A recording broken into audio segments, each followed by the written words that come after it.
नमस्कार, स्वागत है आपका हमारे मॉर्निंग प्राइम टाइम। आज सुबह में आपके साथ मैं हूं मीनाक्षी खंडवाल। बंगाल में चुनाव से ठीक पहले सियासी आंच ममता बनर्जी के घर तक जांच की शक्ल में पहुंच चुकी है। ममता के भतीजे अभिषेक की पत्नी रुजिरा पर आरोप लगते चले गए और आज सीबीआई किसी भी वक्त सवालों की फाइल थामे उनके घर शांति निकेतन का दरवाजा खटखटा सकती है। रुजिरा से आज सवाल होंगे तो उनकी बहन से कल ही पूछताछ का दौर पूरा हो चुका है। रुजिरा आरोपों की 3 खेप में फंसी है। कोल घोटाले में भूमिका, नागरिकता विवाद और विदेशों में फंड। आरोप का खेल कोल घोटाले, कोयला घोटाले से शुरू हुआ, लेकिन चुनावी माहौल में सारे मुद्दे सवालों के हद में आ गए। ममता एंड फैमिली चुनावी मुद्दा इसे बता रही है तो बीजेपी पूछ रही है कि घोटाले में किस किस के हाथ काले हैं। सारे सियासी मेहमान हमारे साथ चर्चा में जुड़ेंगे, लेकिन सबसे पहले वो बयान सुनिए जो बवाले बंगाल में सियासी शोले भड़का रहा है। That is a baseless allegation.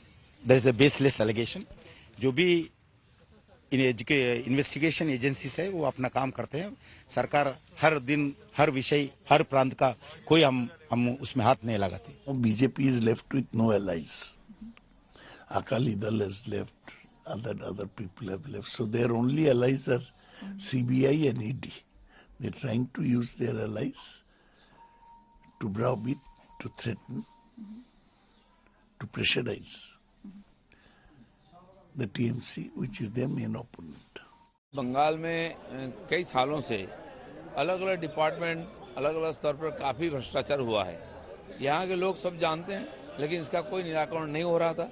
अभी सीबीआई, ईडी ने इस दिशा में कदम बढ़ाया है, लोगों ने इसको स्वागत किया है। जिन जिन को भी चिट्ठी किया है उन लोगों खुद आकर के अपने विषय में सारा विषय साफ करना चाहिए और लोगों के मन में जो संशय है वो भी दूर करना चाहिए। CBI, during the course of their investigation, has found out the relations between those criminals, those coal mafias, those cattle smugglers,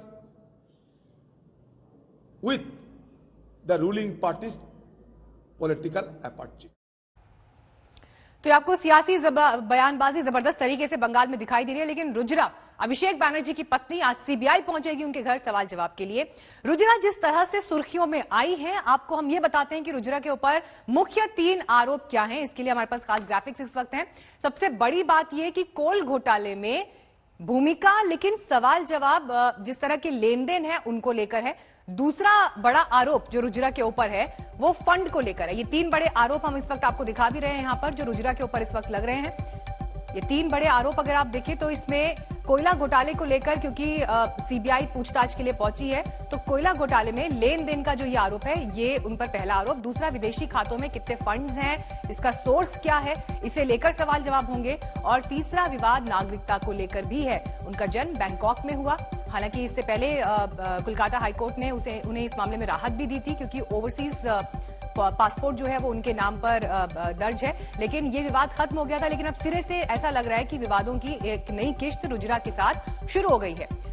अभिषेक की फर्म पर लेन देन के आरोप है। अगर कोयला घोटाले को लेकर आप समझें कि कैसे ये आंच अभिषेक बनर्जी और उनके जरिए ममता बनर्जी तक पहुंच रही है। कुछ गवाहों ने दरअसल रुजिरा का नाम लिया, जिसके बाद सीबीआई उनसे भी सवाल जवाब करने के लिए पहुंची है।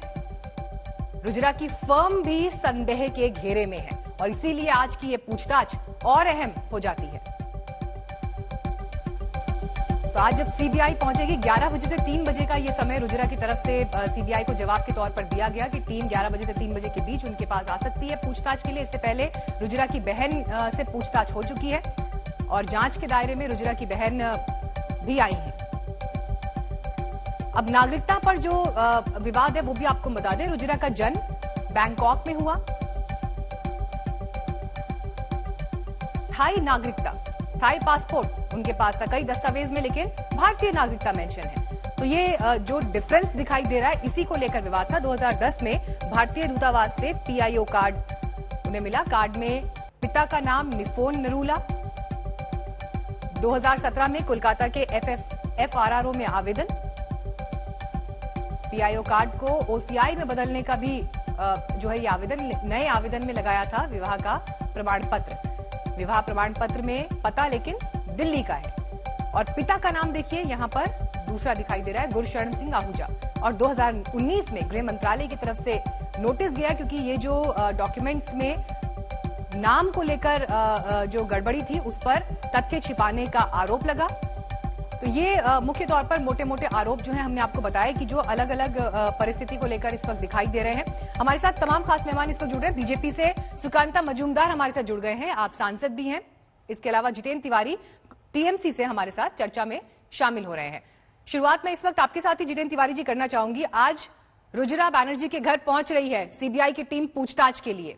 कल ही समय दिया गया, लेकिन टीएमसी क्यों बार बार ये सवाल उठा रही है कि ये बदले की कार्रवाई है? देखिए, जब भी कहीं चुनाव होता है उस चुनाव के पहले भारतीय जनता पार्टी के प्रतिपक्ष के रूप में जो भी पार्टियां होती हैं उनके नेताओं पर इसी तरह की कार्रवाई की जाती है। और उस समय भारतीय जनता पार्टी के नेताओं का जो बयान रहता है हर जगह, आज बंगाल में भी देखेंगे भारतीय जनता पार्टी के नेताओं का वही बयान है। तो चुनाव की बेहतरनी पार करने का ये बड़ा सस्ता और क्या कहूं अलोकतांत्रिक रास्ता है भारतीय जनता पार्टी का कि किसी के चरित्र हरण का प्रयास करो, जनता की नजरों में उसकी छवि को धूमिल करो और फिर चुनाव जीतने का प्रयास करो। ये पुराना हथकंडा है भारतीय जनता पार्टी का। लेकिन बंगाल की जनता इतनी प्रबुद्ध है, इतनी मैच्योर है कि वो इसका जवाब देना जानती है। एक तरफ तृणमूल कांग्रेस की ममता है और दूसरी तरफ भारतीय जनता पार्टी की जितेंद्र जी, आपने भी अभी कुछ ग्राफिक्स हमने दिखाए और उसमें जिस तरह के विवाद रुजिरा के साथ जुड़े रहे हैं, नागरिकता को लेकर जो विवाद हो, जहां पर पिता का नाम डॉक्यूमेंट्स में अलग है। इसके अलावा एक बार वो कस्टम विभाग के निशाने पर भी आ चुकी हैं जब एयरपोर्ट में उनके पोजेशन में गोल्ड था, 2 किलो के करीब ये सोना था। और उससे बड़ी बात यह कि गवाहों ने कोयला घोटाले के के मामले में अगर रुजिरा का नाम लिया है तो पूछताछ अगर सीबीआई करना चाहती है तो इसमें क्या दिक्कत है? इसमें परेशानी क्या है? मैं कहता हूं कि जो भी तथ्य सामने लाए जा रहे हैं इसका जवाब रुजिरा खुद देंगी, बिल्कुल देंगी, और वो इसका सामना भी कर रही है। लेकिन मैं पूछता हूं कि इन सारे सवाल से बंगाल का कैसे भला होने वाला है? बंगाल की जनता को इससे क्या लाभ मिलने वाला है? चुनाव के समय बंगाल के सामने तो ऐसे मुद्दे लाने चाहिए भारतीय जनता पार्टी, क्योंकि वो हमसे बेहतर क्या कर सकते हैं। ममता बनर्जी दुआरे सरकार के माध्यम से गरीबों को सहायता कर रही है, 5 रुपए में बड़ा भोजन दे रही सवाल यहाँ है। पर जितेंद्र तिवारी उठा रहे हैं। मजूमदार जी, देखिए उनका सीधे सीधे कहना है मुद्दों की आपके पास कमी है, बंगाल के मुद्दों की आप बात नहीं करते और इसीलिए इस तरह की बदले की कार्रवाई, जबकि रुजिरा और उनकी बहन का नाम तो अभी तक सीबीआई के एफआईआर में है भी नहीं।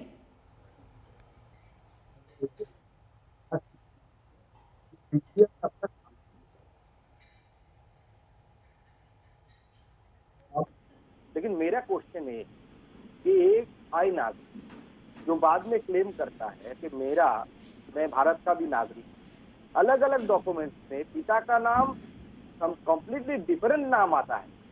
गोल्ड 2 किलो गोल्ड के सहित कलकत्ता एयरपोर्ट में पकड़ा गया था, तो क्या सीबीआई इसको छोड़ दे? ये पॉलिटिकल रॉयल फैमिलीज जो है हमारे देश में राजतंत्र चला गया, लोकतंत्र आ गया, लेकिन इस लोकतंत्र के साइड इफेक्ट की वजह से हर स्टेट में कुछ ऐसे एज वेल एज सेंट्रल में कुछ रॉयल पॉलिटिकल फैमिलीज तैयार हो गए हैं। नहीं तो यही तो बीजेपी से सवाल पूछ रहे हैं ना टीएमसी। वो यही तो कह रहे हैं कि क्या ये उनका गुनाह है कि वो अभिषेक बनर्जी की पत्नी है और ममता बनर्जी की बहू है? नहीं, यही तो पूछ रहे हैं। नहीं, सीबीआई की जो एफआईआर है, मामले में जो एफआईआर है उसमें तो उनका नाम नहीं है। और इस पूछताछ की टाइमिंग पर सवाल उठा रहे हैं वो लोग। अरे उनके जो कोयला घोटाला, इसका जो इन्वेस्टिगेशन चालू हुआ कुछ महीने पहले चालू हुआ, जो लाला है जो फरार था, तो उनका साथ उनके संबंध आ रहे हैं। लाला का पैसा अपना थाईलैंड के अकाउंट में गया है, तृणमूल कांग्रेस के नेताओं के रिलेटिव्स के। तो सीबीआई को क्या करना चाहिए? अच्छा, अभिषेक बनर्जी की बीबी है, नमो प्रणाम करके वहां से छोड़ देना चाहिए इन्वेस्टिगेशन, ये करना चाहिए था क्या? या सीबीआई को चाहिए कि जो न्याय संगत हो during the course of law उसमें फॉलो करना चाहिए? अगर बीजेपी का कोई नेता कुछ खराब काम करते हुए पकड़ा जाए तो हम यहाँ पे जाके ठोक के दावा करते हैं उनके अगेंस्ट भी इंक्वायरी कीजिए, अगर वो गिल्टी है उनको सजा दीजिए, हम किसी को बचाने के लिए नहीं जाएंगे। लेकिन तृणमूल कांग्रेस की बौखलाहट इससे ही सामने आ रहे हैं कि वो चाहते हैं कि जो स्पेशल एक प्रोटेक्शन देना चाहिए रॉयल फैमिली को, पॉलिटिकल रॉयल फैमिली को, ये मोदी का भारत है, इसमें किसी की रॉयल्टी नहीं चलेगी, किसी को रॉयल फैमिली की वजह से आपके आरोप एक जगह, उस पर जितेंद्र तिवारी जी जवाब देंगे, लेकिन जितेंद्र तिवारी जी मेरा सवाल इससे आगे का भी है आपसे। देखिए, पिछले साल नवंबर में भारत बांग्लादेश सीमा पर तस्करी रैकेट का भंडाफोड़ हुआ। तस्करी में कथित सरगना इनामुल हक की गिरफ्तारी हुई और इस तस्करी के तार यूथ तृणमूल कांग्रेस के जनरल सेक्रेटरी नेता विनय मिश्रा तक पहुंचे। विनय मिश्रा कहां है किसी को पता नहीं। सीबीआई की विशेष अदालत ने भी विनय मिश्रा को फरार घोषित कर दिया है। करीबी हैं अभिषेक बैनर्जी के। देखिए, पहली बात तो सुकांतो जी के प्रत्युत्तर में मैं कहना चाहूंगा कि ममता बनर्जी के फैमिली को यदि कोई रॉयल फैमिली कहे, इससे बड़ा झूठ तो हो ही नहीं सकता। वो गरीब घर की एक महिला, उनका अपराध ही यही है कि वो गरीब घर की महिला वो मुख्यमंत्री बन गई, यही तो इनके पेट में मूल दर्द है। और जहां तक बॉर्डर पर गो तस्करी का मामला है, तो आप जानते हैं कि बॉर्डर की सुरक्षा की जिम्मेदारी बीएसएफ के हाथों में होती है, जो केंद्रीय सरकार के अंतर्गत है। सर, मेरा सवाल आपसे ये है कि विनय मिश्रा कहाँ है? विनय मिश्रा कहाँ है? नहीं, ये खोजने, यदि किसी व्यक्ति पर आरोप लगता है तो उस व्यक्ति को अरेस्ट करने का, उस व्यक्ति को खोजने का, उस व्यक्ति से प्रश्न पूछने का अधिकार तो एजेंसी को होता है। वो एजेंसी बता पाएंगे। वो तो भारत से लोगों को कैसे बाहर भेजना है, एक के बाद एक जिनके ऊपर आरोप लगते हैं, जो हजारों हजार करोड़ रुपया भारत का गबन करते हैं, उनको भारत से कैसे बाहर भेजना है, इस पर उनका ध्यान ज्यादा रहता है। जितेंद्र तिवारी जी, ये बात तो आप भी समझ रहे होंगे कि अभिषेक बैनर्जी जो पार्टी में नंबर 2 नेता है, ममता बनर्जी के बाद उनका नाम जिस प्रमुखता से लिया जाता है, सांसद हैं, उनकी अगर छवि को विनय मिश्रा की वजह से धक्का लगता है, तो ये धक्का न सिर्फ अभिषेक बैनर्जी के लिए खतरा है, बल्कि ममता बनर्जी के लिए भी है। देखिए, कमिटी में तो और ऐसे में जो उनके करीबी हैं, क्यों नहीं वो अदालत के सामने पेश होते, जबकि समन के बाद समन उनको दिए जा चुके हैं? नहीं, करीबी तो है नहीं, करीबी है नहीं। हाँ, ये बात है कि कमिटी में थे, कमिटी में ऐसे 50 लोग थे। यूथ तृणमूल के बड़े नेता थे वो। नहीं, ऐसे इस तरह के 50, कभी मैंने उन्हें बड़े नेता के रूप में हम लोग नहीं जानते। हाँ, कमेटी में थे। तो बंगारू लक्ष्मण भी तो भारतीय जनता पार्टी के राष्ट्रीय अध्यक्ष थे।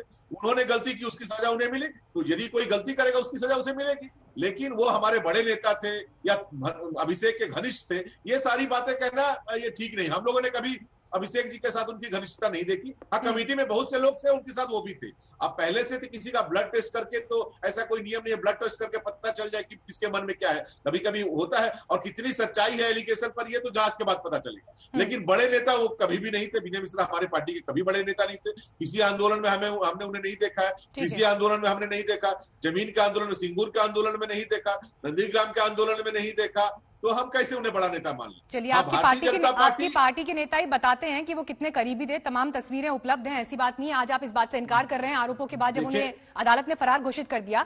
ठीक है मजूमदार जी, सवाल लेकिन आपसे भी है। आप लोग तमाम आरोप टीएमसी के ऊपर लगा रहे हैं, लेकिन देखिए, इसी देश में देश की सर्वोच्च अदालत ने सीबीआई को पिंजरे में तोता कहा था। और अगर आप आंकड़ों पर भी नजर डालें, तस्वीर पर नजर डालें, येदियुरप्पा पर तो सीबीआई ने बड़े आरोप लगाए, लेकिन क्या हुआ? रेड्डी ब्रदर्स को चुनाव से पहले क्लीन चिट मिल गई। हेमंत बिस्व शर्मा जब कांग्रेस में थे, तब गुवाहाटी के वाटर सप्लाई स्कैम में बीजेपी ने उन पर भ्रष्टाचार के गंभीर आरोप लगाए, लेकिन आज उनकी क्या हैसियत है पार्टी में, ये सब जानते हैं। इसी वजह से सीबीआई के दुरुपयोग का आरोप लग रहा है। पहले मैं जितेंद्र जी का थोड़ा याददाश्त ताजा कर दूं कि विनय मिश्रा जी के फैमिली के साथ बर्थडे मनाते हुए अभिषेक बैनर्जी का वीडियो पूरे सोशल मीडिया में वायरल है। तो अभिषेक बैनर्जी इतना घमंडी आदमी, वो मेरा बर्थडे तो मनाने कभी नहीं आएंगे, ना किसी साधारण व्यक्ति का बर्थडे मनाने जाते हैं। ठीक है सर, वो सवाल मैं उनसे पूछ चुकी हूँ। मेरा सवाल आपसे ये है, सीबीआई और जो सेंट्रल एजेंसीज हैं, उनके दुरुपयोग का आरोप लग रहा है बार बार आपके ऊपर।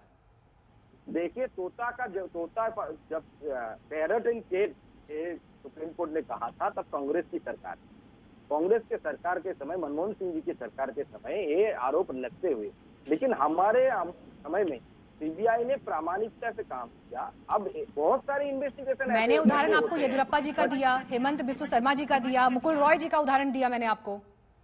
मुकुल रॉय जी तो हमारे पार्टी के आने के बाद भी कुछ महीने पहले उनको बुलाया गया सीबीआई के। मेरा बात है, सीबीआई किसी को अगर बुलाता है, अगर मैं गिल्टी नहीं, मैंने कुछ नहीं किया, तो मुझे जज से सामना करना चाहिए। हमारे एक नेता को पकड़ लिया किसी ने, पुलिस ने, तो हम क्या उसे बचाने जाएंगे? क्या नहीं बचाने जाएंगे। उसको खुद ही अपना जो वो अगर गिल्टी है या गिल्टी नहीं है, खुद को लॉ के सामने प्रमाण करना पड़ेगा। अगर मेरे ऊपर कुछ एलिगेशन लगता है तो मैं कोर्ट के सामने जाऊंगा, पुलिस के सामने जाऊंगा। अगर मैं गिल्टी नहीं हूं तो मुझे डर काहे का है? तो ये जो विक्टिम कार्ड मुझे विक्टिम बना रहा है, और जितेंद्र तिवारी जी से एक बार पूछ लीजिए कि रॉयल फैमिली, मैंने बोला अभिषेक बनर्जी जो क्या काम करते, कहाँ तक पढ़े लिखे आप सब जानते हैं, इनका प्रॉपर्टी कितना है, और गरीब घर के है, और गरीब घर से इतना प्रॉपर्टी इतने सालों में कैसे बढ़ते हैं? ठीक है, जितेंद्र तिवारी जी इस पर जवाब देंगे। गरीब युवकों को बता दें। सीबीआई की जांच ने टीएमसी को बैकफुट पर धकेल दिया। ममता बनर्जी के भतीजे की पत्नी रुजिरा नरूला से आज सीबीआई पूछताछ करने वाली है। ये सवाल जवाब कोयला तस्करी केस में होने हैं। एक दिन पहले ही टीएमसी में नंबर 2, किरदार नंबर 2, नाम रुजिरा बनर्जी, रिश्ता अभिषेक की पत्नी है, पहचान है ममता बनर्जी की बहू के तौर पर। किरदार नंबर 3 है मेनका गंभीर, इनका रिश्ता है रुजिरा की बहन है, और पहचान ये कि अभिषेक बनर्जी की साली। इनमें से 2 किरदार यानी रुजिरा और मेनका के सुर्खियों में आने की वजह है कोयला घोटाले को लेकर सीबीआई का शिकंजा। सीबीआई ने अभिषेक बनर्जी की पत्नी और साली को पूछताछ का नोटिस भेजा। मेनका से सीबीआई की टीम ने पूछताछ की तो रुजिरा सीबीआई की पूछताछ के लिए तैयार है। लेकिन पूछताछ से पहले रुजिरा ने क्या कहा, ये सुनिए। मुझे 21 फरवरी को आपका नोटिस मिला। मुझे पता चला कि 21 फरवरी को दोपहर करीब 2 बजे आपकी टीम ने मुझे पूछताछ के लिए नोटिस दिया था, लेकिन उस वक्त मैं घर पर मौजूद नहीं थी। हालांकि अभी भी मैं इस बात से अनभिज्ञ हूँ कि मुझे पूछताछ के लिए क्यों बुलाया जा रहा है।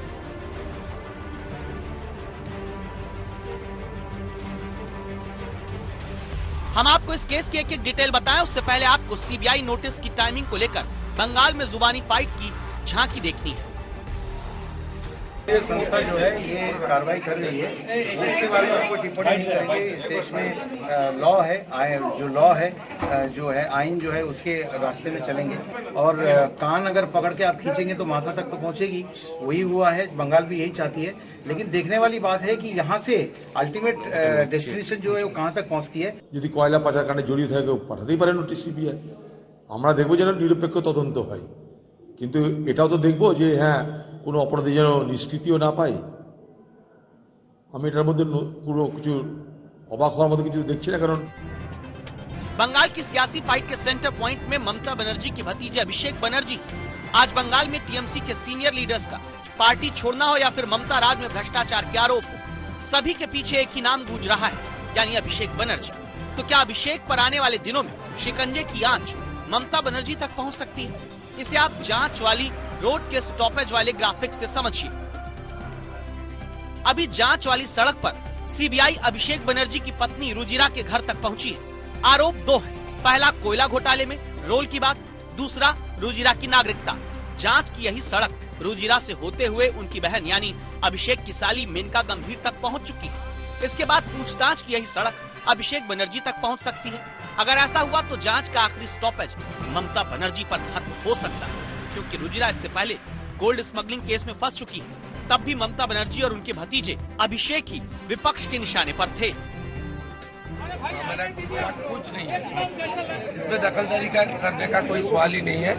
सीबीआई एक ऑटोनोमस बॉडी है, एक अनुशासित बॉडी है, इसका काम करने देना चाहिए। लेकिन हम लोग का ये देखिए, यहाँ से सबको मालूम है एक कुल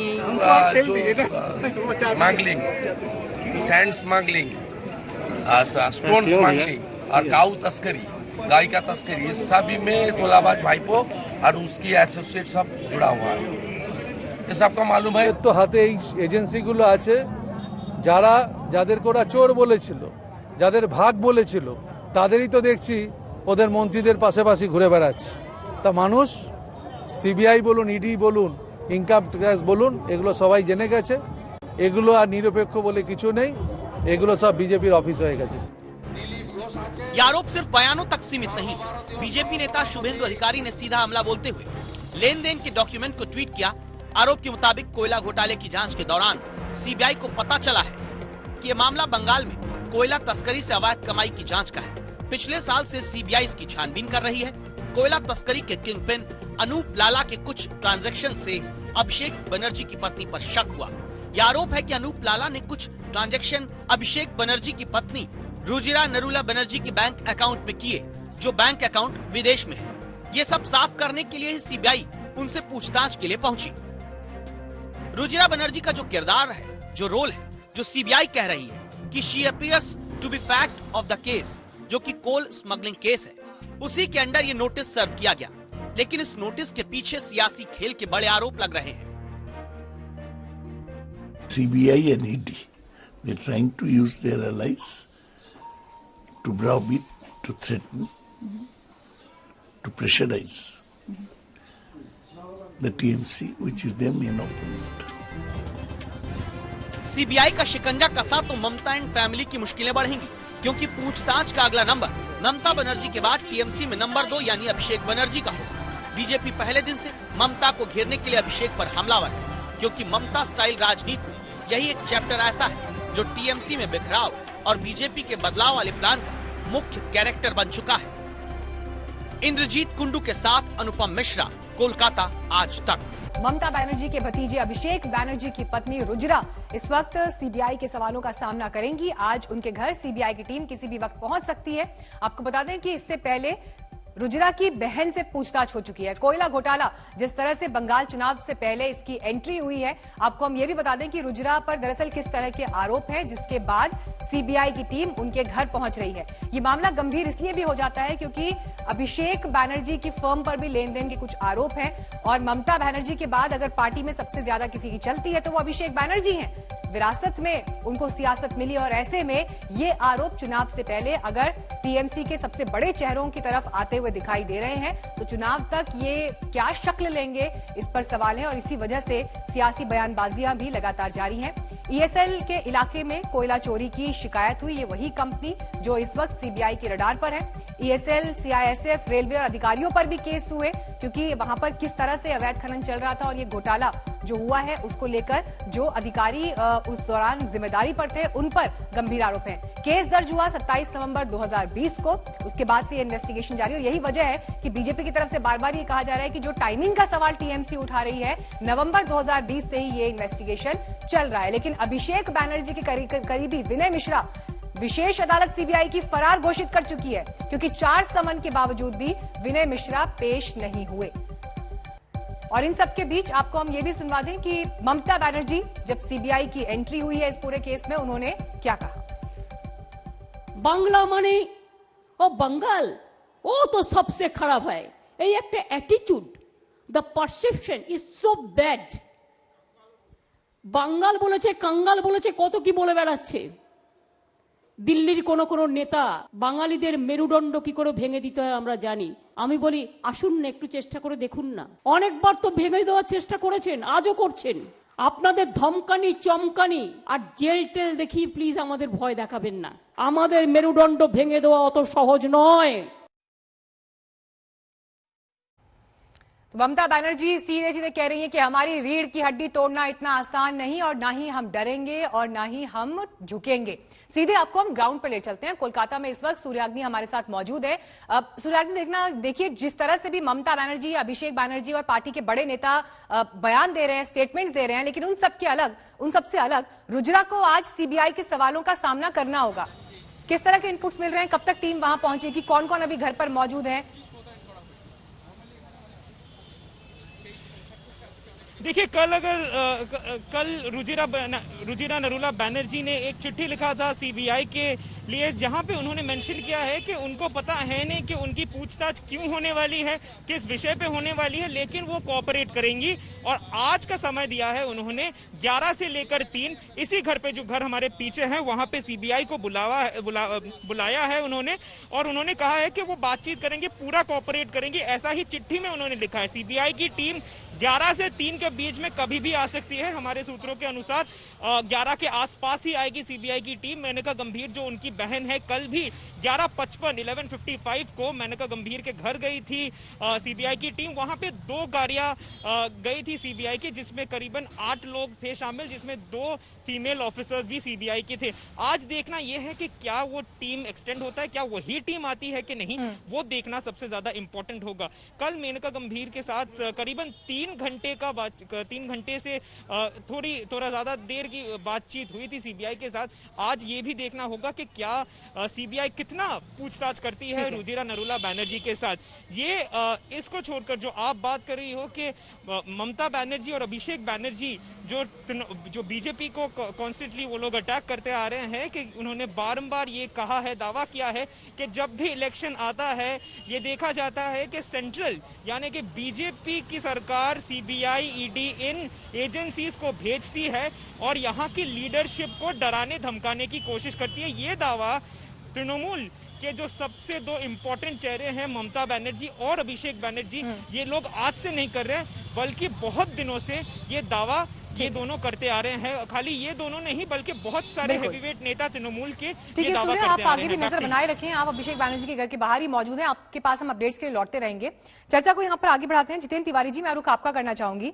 देखिए, पश्चिम बंगाल के आसनसोल से लेकर पुरुलिया और बांकुड़ा तक कोल पट्टी में कई ऐसी खदानें हैं जहां पर खनन का कार्य बंद पड़ा हुआ है, लेकिन वहां माफिया अवैध खनन कार्य कर रहे थे और यही वजह है कि नवंबर 2020 में सीबीआई ने इसी सिलसिले में ईसीएल के कई अधिकारियों, कर्मचारियों समेत रेलवे और सीआईएसएफ के अधिकारियों के खिलाफ केस दर्ज किया, जो हम इस वक्त अभी आंकड़े भी अपने ग्राफिक्स में दिखा रहे थे।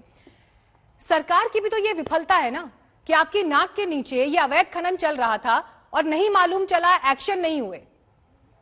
देखिए, ईस्टर्न कोलफील्ड लिमिटेड की जो संपत्ति है उसकी सुरक्षा के लिए, उस संपत्ति की देखभाल के लिए सेंट्रल इंडस्ट्रियल सिक्योरिटी फोर्स नाम की एक संस्था है, सीआईएसएफ है, और उनका काम ही है, उनका दूसरा और कोई काम नहीं, केवल यही काम है कि इंडस्ट्रियल इलाके में जो भी संपत्ति है, सरकारी संपत्ति है, उसकी रक्षा करना।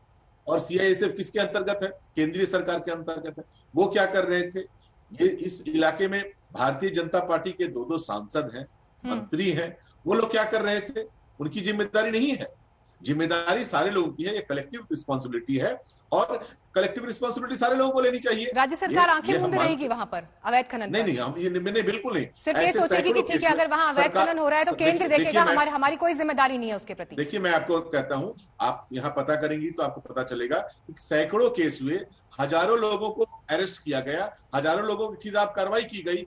ऐसे सैकड़ों मामले हैं जो कोर्ट में लंबित है, जिनका निष्पादन होना है। पुलिस समय समय पर जब पुलिस के पास कोई एफआईआर आता है उस पर कार्रवाई करती रहती है। अभी कुछ दिन पहले एक सीट का भी गठन किया गया, सीआईडी के नेतृत्व में एक और कुछ कोयला चोरी का मामले का इन्वेस्टिगेशन चल रहा है। लेकिन ये तो ठीक है, राज्य सरकार की, राज्य की पुलिस तो ये काम कर रही है, लेकिन जो केंद्रीय संस्था है उसकी संपत्तियों की सुरक्षा के लिए जो एजेंसी अलग से एक नियुक्त है, सीआईएसएफ, वो क्या कर रही है? जितेंद्र तिवारी जी, देखिए, समझ में ये बात नहीं आती है कि अगर जेपी नड्डा के काफिले पर हमला होता है तो उस हमले के 15 मिनट बाद ममता बनर्जी कह देती हैं कि ये अटैक तो खुद वहीं के उन्हीं के नेताओं ने अपने ऊपर खुद करवा लिए। ठीक है, आपके मंत्री के ऊपर अगर रेलवे स्टेशन पर बम से हमला होता है तो यह कह दिया जाता है कि रेलवे की जिम्मेदारी है वहां पर सुरक्षा व्यवस्था देना। अब मैं आपसे सवाल पूछ रही हूं कि कोयला अगर अवैध खनन वहां पर हो रहा था उस पट्टी पर, तो क्या राज्य सरकार इसके लिए किसी हद तक जिम्मेदार नहीं? आपने फिर केंद्र के ऊपर ठीकरा फोड़ दिया। नहीं, राज्य सरकार कार्रवाई कर रही है, राज्य सरकार कार्रवाई कर रही है। आप जानते हैं कि चोरी के मामले में जिसकी संपत्ति होती है उसी को एफआईआर करना पड़ता है। मेरी कलम यदि किसी ने चुरा ली तो मैं यदि मालिक हूं तो मुझे ही एफआईआर करना पड़ेगा कि ये मेरी कलम है। मजूमदार जी, जवाब दीजिए। संपत्ति वो तो केंद्र की जिम्मेदारी गिना रहे हैं कि केंद्र किस हद तक रिस्पॉन्सिबल है, आप क्यों अपनी जिम्मेदारी लेने से बच रहे हैं? तृणमूल कांग्रेस की यही आदत है। अब मैं क्लेम नहीं कर रहा, या बीजेपी सिर्फ नहीं बोल रही। अब देखिए लेफ्ट क्या बोल रहे हैं, वो भी बोल रहे हैं कि जब एएसएल ने बहुत बार एफआईआर किया, लेकिन जब एएसएल के एरिया से कुछ निकल जाता है, कोल निकल के चला गया, सैकड़ों किलोमीटर जो नेशनल हाईवे है या रोड है, राज्य सरकार के रोड है, स्टेट हाईवे है, उसका रिस्पॉन्सिबिलिटी स्टेट पुलिस के है। लेफ्ट बोल रहे हैं, हम सिर्फ नहीं बोल रहे हैं, लेफ्ट बोल रहे हैं कि काले गाड़ियों में पैसा पहुंचाया जाता है, कलकत्ता तक, लंदन तक पैसा पहुंच गया, सीबीआई के इंक्वायरी में आ रहा है। सब मिले हुए टीएमसी के नेता, सब मिले हुए हैं। और इंद्र जी ने खुद अभी बोला कि सीट कुछ दिन पहले उन्होंने गठन किया, क्यों इतना टाइम लगा? कल से हो रहा था क्या कोयले का तस्करी? सालों से होता रहा। तृणमूल कांग्रेस के रहते हुए कोई ना इंडस्ट्री आया। ये जो तस्करी है, कोयला तस्करी, काऊ तस्करी, गो तस्करी, यही इंडस्ट्री है, बाकी कुछ नहीं है बंगाल में।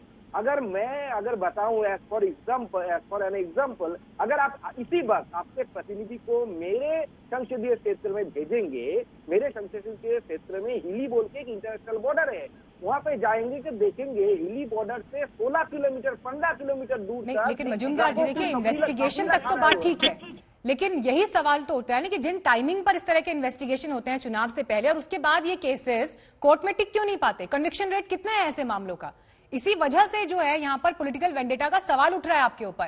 खैर, एक बार हम ग्राउंड पर भी चल लेते हैं। पॉलमी हमारे साथ मौजूद है, वहां से जुड़ी हुई है पॉलमी हमारे साथ। पॉलमी, जिस तरह के आरोप प्रत्यारोप इस वक्त बंगाल की सियासत में दिखाई दे रहे हैं, आप जमीन पर मौजूद हैं, क्या आप वहां पर महसूस कर रही हैं? और देखिए, सवाल तो बड़े विनय मिश्रा को लेकर भी हैं। कहां है विनय मिश्रा, जो कि अभिषेक बैनर्जी के करीबी हैं और जिसे सीबीआई की विशेष अदालत फरार घोषित कर चुकी है?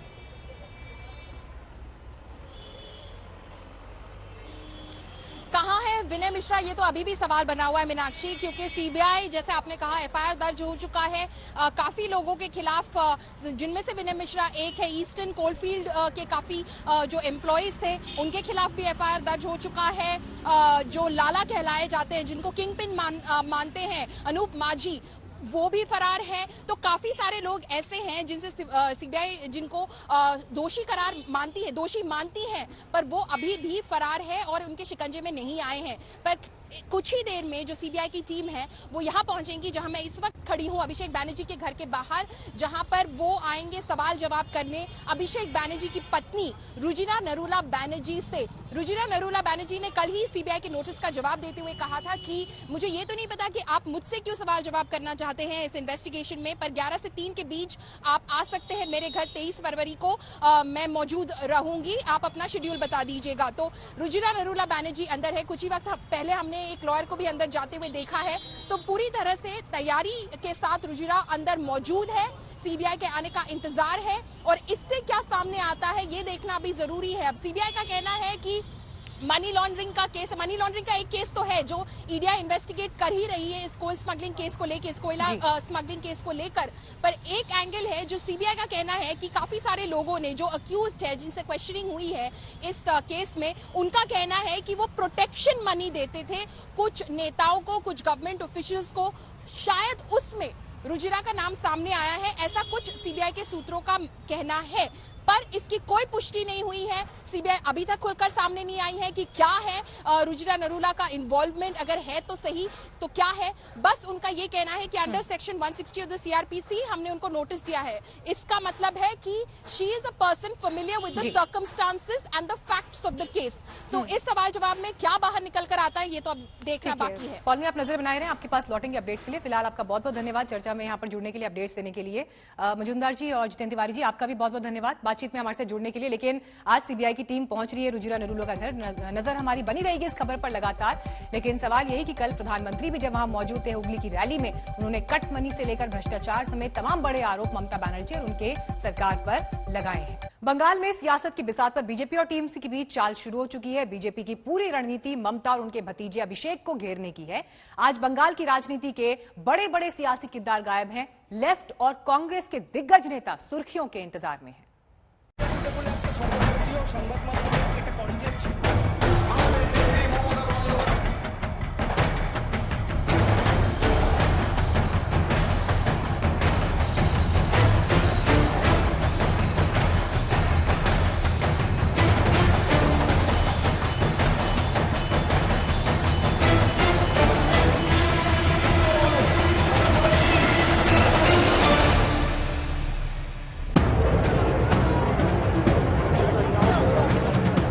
आज बंगाल की सियासत में सबसे बड़े कैरेक्टर के तौर पर ममता बनर्जी के भतीजे अभिषेक बनर्जी उभरे हैं। इसे आप सिक्के के दो पहलू की तरह समझ सकते हैं। पहला पहलू बंगाल की लोकप्रिय मुख्यमंत्री ममता बनर्जी के भतीजे का है, जो पार्टी में अगली पीढ़ी के नेता हैं, या यूं समझिए कि ममता बनर्जी के वारिस हैं। तो दूसरा पहलू है महज 33 साल के अभिषेक बनर्जी का सियासी रसूख पार्टी के अंदर बगावत की वजह बना। तो वंशवाद के नाम पर ममता को घेरने के लिए बीजेपी इसी नाम का इस्तेमाल करती है। अगर बीजेपी की चुनावी मशीनरी बंगाल में फुल एक्टिव है, तो बीजेपी को टक्कर देने के लिए ममता बनर्जी और अभिषेक बनर्जी फ्रंट फुट पर हैं, जबकि रणनीतिकार प्रशांत किशोर पर्दे के पीछे। अगर ममता बनर्जी की चुनावी रणनीति बीजेपी को सांप्रदायिक पार्टी बताकर लड़ा जा रहा है, तो बीजेपी के हर सियासी वार के पीछे ममता बनर्जी के भतीजे अभिषेक है। जुबान पर नाम कटमनी कल्चर का है, लेकिन इशारा सीधे बुआ और भतीजे पर है। बंगाल का विकास तब तक संभव नहीं है जब तक यहां सिंडिकेट का राज रहेगा। बंगाल का विकास तब तक संभव नहीं है जब तक यहां टोलाबाजों का राज रहेगा। बंगाल का विकास तब तक संभव नहीं है जब तक कट कल्चर बंगाल में रहेगा। बंगाल का विकास तब तक संभव नहीं है जब तक शासन प्रशासन गुंडों को आश्रय देगा। बंगाल चुनाव की पूरी लड़ाई पर्सनल अटैक तक पहुंच गई है। 18 फरवरी को जब अमित शाह बंगाल दौरे पर थे तो निशाना अभिषेक बनर्जी थे। बीजेपी ने हमला किया तो ममता ने पलटवार किया। टीएमसी का एक ही नारा है, भतीजा बढ़ाओ। भतीजे के कल्याण के अलावे टीएमसी के मन में और कोई कल्याण नहीं। मित्रों, नरेंद्र मोदी जी का नारा है सबका न्याय, सबका साथ, सबका विकास। ममता बनर्जी के भतीजे अभिषेक बनर्जी की घेरेबंदी पूरी है। इस बार घेरा उनकी पत्नी रुजिरा नरूला की वजह से है। पहला आरोप सोने की तस्करी, दूसरा आरोप कोयला घोटाला, तीसरा आरोप नागरिकता पर झूठ। आखिर क्या है रुजिरा की नागरिकता का विवाद, आप कुछ पॉइंट में समझिए। पॉइंट नंबर 1, बैंकॉक में जन्मी रुजिरा के पास थाई पासपोर्ट है। पॉइंट नंबर 2, रुजिरा ने कई दस्तावेज में खुद को भारतीय नागरिक बताया। पॉइंट नंबर 3, सोने की तस्करी के आरोप के बाद सामने आया नागरिकता विवाद। पॉइंट नंबर 4, गृह मंत्रालय ने 2019 में पैन कार्ड पर नागरिकता छिपाने का नोटिस भेजा। पॉइंट नंबर 5, नोटिस में रुजिरा के पिता के नाम में अंतर का भी जिक्र था। पॉइंट नंबर 6, थाई नागरिक रुजिरा को भारतीय दूतावास ने पीआईओ कार्ड जारी किया। पॉइंट नंबर 7, रुजिरा ने पीआईओ कार्ड को ओसीआई कार्ड में बदलने का आवेदन दिया। पॉइंट नंबर 8, रुजिरा ने आवेदन में अभिषेक बनर्जी के साथ शादी का सर्टिफिकेट दिया था। पॉइंट नंबर 9, रुजिरा ने 2013 में अपने पिता का नाम दुर्शरण सिंह आहूजा बताया। पॉइंट नंबर 10, रुजिरा ने अपने पिता का एड्रेस राजौरी गार्डन दिल्ली बताया था। जाहिर है अब एक और कानूनी फंदे में रुजिरा फंस सकती है। ये फंदा अपनी नागरिकता और अपनी पर्सनल डिटेल छिपाने का है। ममता की घेरेबंदी के लिए बीजेपी को अब अभिषेक बनर्जी के साथ साथ उनकी पत्नी का मुद्दा मिल गया। अब बीजेपी बंगाल में असल परिवर्तन की राह देख रही है। पश्चिम बंगाल में भाजपा की सरकार सिर्फ